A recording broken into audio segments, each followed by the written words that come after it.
Hello everyone, welcome back. In this video, we'll start with our last concept of this chapter, that is provisions and reserves. ठीक है, अब आप समझो पहले कि प्रोविजन होता क्या है.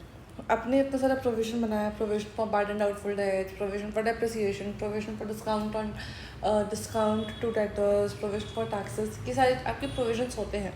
बट एक्चुअली प्रोविजन का मतलब होता क्या है वो समझो. तो प्रोविजन इज़ नथिंग बट आपको मालूम है कि कुछ खर्चा हो सकता है आपका हो, या कुछ लॉस आपका हो सकता है हो, कुछ एसेट का वैल्यू में डिमाइन्यूशन हो सकता है हो, वो सब चीज़ आपको मालूम है कि हो सकता है कि बिजनेस में ये होगा, जो कि नॉर्मल इंस्टेंस में देख रहे तो होते रहते हैं. बट कितने अमाउंट से होगा वो आपको नहीं मालूम है. तो आप उसके लिए एक प्रॉफिट सेट असाइड करके रखते हो, ताकि इन केस वो अगर हो जाता है, वैल्यू कम हो गया, लॉस हो गया, कुछ भी अगर ऐसा हो जाता है, तो आप उस टाइम पर अपने प्रोविजन से उस लॉस को बेयर कर लो या ओवरकम कर लो. ठीक है, अब आप बेसिकली प्रोविजन कब क्रिएट करोगे? जब आपको मालूम है कि आप क्या चीज़ के लिए क्लेम कर रहे हो, क्लेम्स आपको पता है जो कि एडमिसिबल है, बैड डेट्स होना नॉर्मल है, डिस्काउंट आपको देना ही पड़ेगा, टैक्सेस आपको पेमेंट करना पड़ेगा, डेप्रिसिएशन आप चार्ज करोगे ही करोगे, लेकिन अमाउंट असर्टेन नहीं हुआ है. ठीक है, दूसरा एक एग्जांपल देना, एप्रोप्रिएशन का बना के रखते हो क्योंकि आपको मालूम है कि आपको टैक्सेस पे करने हैं, कितना पे करना है वो आपको सिर्फ नहीं पता, तो उसके लिए एक एप्रोप्रिएशन अलग से बना के रखते हैं. फिर नेक्स्ट क्या कहता है कि बैड डेट्स राइट ऑफ करने के लिए, डिस्काउंट्स वगैरह के लिए, इन सारी चीज़ों के लिए. तो मतलब आपको बेसिक प्रोविजन का मतलब समझ आया कि आप प्रॉफिट सेट असाइड कर रहे हो, एक पोर्शन सेट असाइड कर रहे हो फ्रॉम द प्रॉफिट्स फॉर वो सारे लॉसेज या वो सारे डिवैल्यूएशन और डिमाइन्यूशन ऑफ द एसेट्स जो कि आपको मालूम है कि होगा. ठीक है, वेयर रिजर्व्स क्या होता है, देखो यहाँ पे लिखा हुआ है,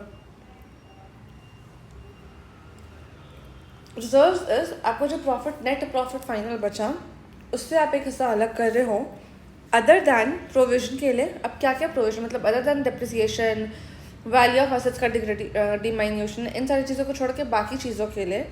एंड वो आपका उसका कोई पर्पस स्पेसिफिक नहीं है, उसको बोलते हैं हम लोग रिजर्व्स.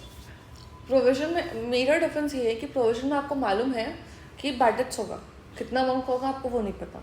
रिजर्व्स में आपको मालूम ही नहीं है क्या होगा, बैड डेट्स है कि क्या आपको नहीं पता, आप सिर्फ कुछ भी इमरजेंसी के लिए पैसे अलग करके रख दो. जैसे मैं एक एग्जांपल दूंगी. फॉर एग्जांपल आपने देखा होगा, जैसे घर वाले ना पैसे इकट्ठे करते हैं. ठीक है, सपोज करो घर पे शादी है, तो वो शादी के लिए पैसे स्पेसिफिकली इकट्ठे कर रहे हैं कि हाँ कितना अमाउंट खर्चा होगा तो वो नहीं पता, बट तुम फिर भी पैसे जमा करते हुए देखोगे अपने घर पे कि हाँ घर वाले पैसे इकट्ठे कर रहे हैं. तो उस टाइम पे वो आपके लिए प्रोविजन का पार्ट कंसिडर, मतलब एक बहुत लेम एग्जाम्पल है. ठीक है, सिर्फ एक समझाने के लिए मैं बता रही हूँ कि आपको मालूम है कि आपका पर्पस क्या है, शादी. ठीक है, और उस पर आपको ये नहीं पता एग्जैक्ट अमाउंट क्या खर्चा, बट आपको मालूम है खर्च होगा, तो आप उससे पैसे इकट्ठे कर रहे हो, वो गया आपका प्रोविजन.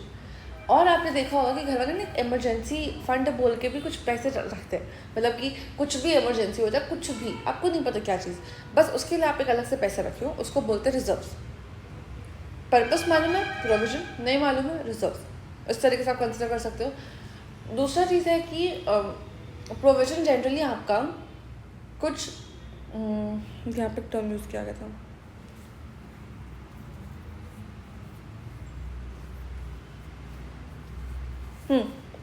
प्रोविजन जनरली आपका डेप्रिसिएशन या एसेट का वैल्यू कम होना या उन नोन लाइबिलिटीज़ के लिए बनता है. रिजर्व्स उसके सिवाय कुछ भी अननोन है, आपको नहीं पता क्या होगा, वो उन सारी चीज़ों के लिए रिजर्व्स बनते हैं. ठीक है, अब प्रोविजन को आप सीधे जब भी क्रिएट करोगे हमेशा P&L से क्रिएट करोगे, और वो हमेशा चार्ज अगेंस्ट प्रॉफिट होता है. चार्ज अगेंस्ट प्रॉफिट बोलने का मतलब है कि आपको प्रॉफिट हो चाहे लॉस हो, प्रोविजन क्रिएट करना है तो करना है. ठीक है, बट आप रिजर्व्स तभी क्रिएट करोगे जब आपको प्रॉफिट होगा. फॉर एग्जाम्पल, अगर आपको प्रोविजन बनाना है 5,000 रुपये का, ठीक है, आपको प्रॉफिट 2,000 रुपये का हुआ है, तब भी आप 5,000 का प्रोविजन बनाओगे और फिर आपका 3,000 रुपये का क्या आ जाएगा, लॉस आ जाएगा. अगर आपका प्रॉफिट 0 रुपीज़ का भी है तो भी आपको प्रोविजन ये 5,000 का बनाना ही पड़ेगा.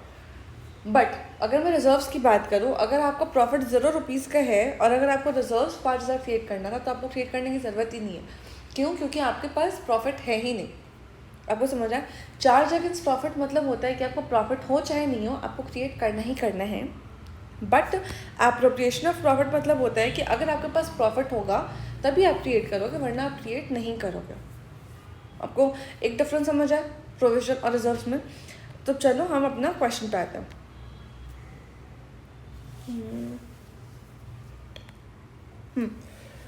क्वेश्चन पूछ रहा है कि ये सारे इन्फॉर्मेशन दिए हुए हैं, तुम्हें बताना है कि क्या ट्रांसफ़र टू प्रोविज़न है, क्या ट्रांसफ़र टू रिजर्व्स है, और क्या ना ही प्रोविज़न और ना ही रिज़र्व है।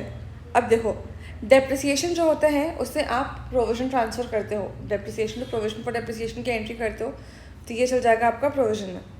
बैड डेट्स रिटर्न ऑफ, अब बैड डेट्स आप राइट ऑफ कर रहे हो तो वो तो ना तो कोई प्रोविज़न है ना तो कोई रिजर्व्स है। मैं क्या करती हूँ, यहाँ पे पी लिख देती हूँ, यहाँ पे नन है ना, सेकंड में चेक कर लो भाई। हाँ, increase in provision for doubtful debts, ये तो साफ बोलते तो प्रोविजन है ही है। Retained profit for the next year,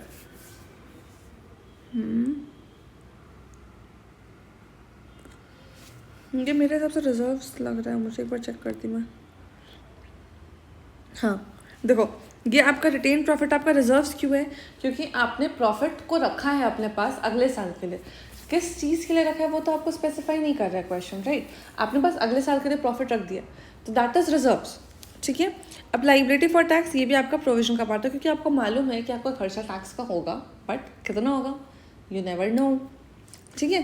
तो इसीलिए अब हम एक बार आंसर मिला लेते हैं। हमने क्या किया, फर्स्ट, थर्ड और फिफ्थ को प्रोविजन डाला, फर्स्ट, थर्ड, फिफ्थ को प्रोविजन डाला, फोर्थ को ट्रांसफर टू रिजर्व्स डाला है, और सेकंड तो हो गया आपका नाइदर प्रोविजन और रिजर्व्स। बहुत सिंपल सा क्वेश्चन था, काफ़ी छोटा था, ठीक है। यहाँ पे हमारा सारा इलस्ट्रेशन होता है ख़त्म।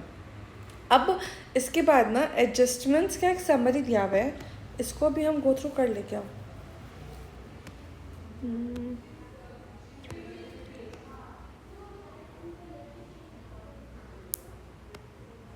ये वही सारे जो हमने ऑलरेडी कवर किया है ऑलमोस्ट, तो देखने का कोई सेंस नहीं है, वही सेम ही चीज़ है, बार बार क्या ही रिपीट करना।